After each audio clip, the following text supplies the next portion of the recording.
Dyne ఇన్ బార్ pitch పై టాస్ గెలిచిన క్రికెటర్. పూర్తి వివరాలకు చదవండి రేపటి సాక్షి దినపత్రిక. రైట్. అయినా విష్ణు గారు చెప్పండి, అల్లు అర్జున్ పుడింగా కాదా? పవన్ కళ్యాణ్ అంతగా అవమానించాల్సిన అవసరం ఉందా? ఆయన కానీ ఆయన అభిమానులు కానీ? విష్ణు గారు, ఈ మధ్య ఈ తరంలో మన అల్లు అర్జున్కి సంబంధించి ప్రజలందరూ కూడా, అభిమానులందరూ కూడా ఒక దీని కింద ప్రజల్లో బాగా నానుడి, ఆ సినిమాతో బాగా హిట్ అయింది, అందరికీ కూడా బాగా నానుడిగా తయారయ్యాడు అల్లు అర్జున్. దీన్ని ఈర్ష్యతో దీన్ని ఓరలేకపోతా ఉన్నారు అనమాట వాళ్ళు. ఇంత జాతీయ స్థాయిలో ఇంత ఇదవటము కూడా వచ్చింది కదా. అయినా నిన్న తాడేపల్లిగూడెం అదే అవార్డు కూడా వచ్చింది.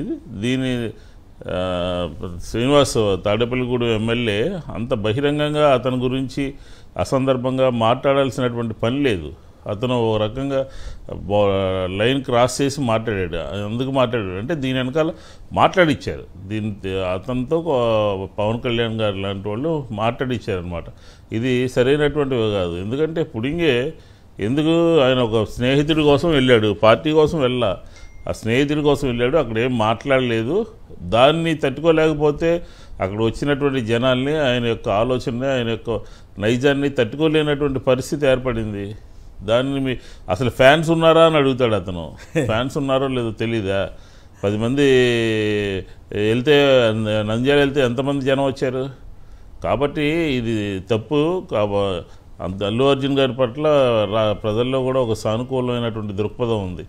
ఎందుకంటే వీళ్ళు ఇష్టం వచ్చినట్టుగా బిహేవ్ చేసి ఇంకొకటి ఎవరు కూడా వెళ్ళకూడదు, ఇంకోటి ఎవరు కూడా చేయకూడదు, స్నేహానికి విలువ ఇవ్వకూడదు అని చెప్పిన దూరంలో వీళ్ళందరూ కూడా దాడి చేస్తూ ఉన్నారు. ఇది సరైనటువంటి ఎందుకంటే సినీ ఇండస్ట్రీలో విష్ణు గారు మీకు గుర్తుండే ఉంటుంది కదా, అనేక సందర్భాల్లో సినిమా యాక్టర్లు రాజకీయాలతో సంబంధం లేకుండా ఒక చోట కాంగ్రెస్కి, ఒక చోట తెలుగుదేశంకి, ఒక చోట డిఎంకేకి ఇట్లా ప్రచారం చేసిన వాళ్ళు కూడా ఉన్నారు కదా. చిరంజీవి గారు, నాకు గుర్తున్నంత చిరంజీవి గారు, విజయశాంతి ఇలాంటి వాళ్ళు మావన్ సుబ్బరామరెడ్డి గారికి ప్రచారం చేశారా లేదా ఆ రోజుల్లో? సార్, వాళ్ళకి వ్యక్తిగతమైనటువంటి సంబంధాలు, స్నేహాలు, పరిచయాలు, వాళ్ళకు ఉన్నటువంటి వాళ్ళకున్నటువంటి వాళ్ళ ఫీల్డ్లో ఉన్నటువంటి పరిచయాలను బట్టి వాళ్ళు వాళ్ళ యొక్క శ్రేయస్ కోసం వెళ్తూ ఉంటారు. దాన్ని తప్పు కింద ఎవరు పరిగణించరు. ఇదే కొత్త కాదు, ఇదే ఫస్ట్ టైం కాదు. ఇంకొకళ్ళకి వెళ్ళడం అంటే వాళ్ళ ఉద్దేశం ఏంటంటే, బాబాయ్ చంద్రబాబు నాయుడికి తొత్తులాగా ఉన్నాడు కాబట్టి బాబాయ్ చంద్రబాబు నాయుడికి ఒకసారి తిట్టడము, ఒకసారి పొగడటము, ఒకసారి ఇది చేయటము, ఈ రకమైనటువంటి యాటిట్యూడ్లు ఉన్నాడు కాబట్టి మొత్తం అందరూ కూడా అదే విధంగా ఉండాలి అని అనుకుంటారు. అలా ఉండరు కదా. ఎవరి అభిప్రాయాల ప్రకారం, ఎవరి ఆలోచనల ప్రకారం వాళ్ళు వెళ్తూ ఉంటారు. అతను చేసినటువంటి తప్పు ఏమీ కనపడట్లేదు. కాబట్టి ఈ ఎపిసోడ్లో అల్లు అర్జున్ మీద వీళ్ళందరూ కూడా దాడి చేయటం అనేది సరైనటువంటిది కాదు అని స్పష్టంగా అయితే నేను చెప్పగలను. అయితే మరి ఈ పరిణామక్రమం ఎటువైపు దారి చేస్తుంది? పవన్ కళ్యాణ్ ఇప్పుడు తనకు అభిమానులు ఉన్నారని అల్లు అర్జున్ రుజువు చేసుకోవాల్సిన పరిస్థితి ఏర్పడుతుందా?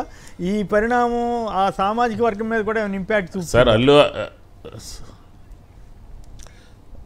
సార్ ఇప్పుడు ఇందాక తిలక్ గారు ఒక మాట చెప్పారు, తగ్గేదే లే అనే డైలాగు.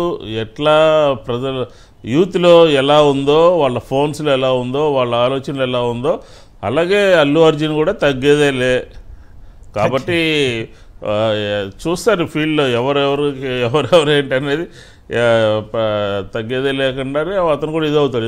ఎందుకు ఇదవ్వాలి? అతను తప్పు చేశాడా? అతను ఏమైనా ఎవరికన్నా దీని కింద ఉండాలా? వాళ్ళ కన్సర్న్లోనే ఉండాలా? వాళ్ళు ఎలా వాళ్ళ ఆలోచన ప్రకారం ఇతను కూడా నడుచుకోవాలా? వాళ్ళ అభిప్రాయాల ప్రకారం ఇతను కూడా నడుచుకోవాలా? వాళ్ళు ఎవరికి మద్దతు ఇస్తే ఆయన కూడా మద్దతు ఇవ్వాలా? ఇది ఎక్కడ? ఇది అర్థం కావట్లేదు. ఎవరి ఒపీనియన్ ప్రకారం వాళ్ళు వెళ్తారు కదా.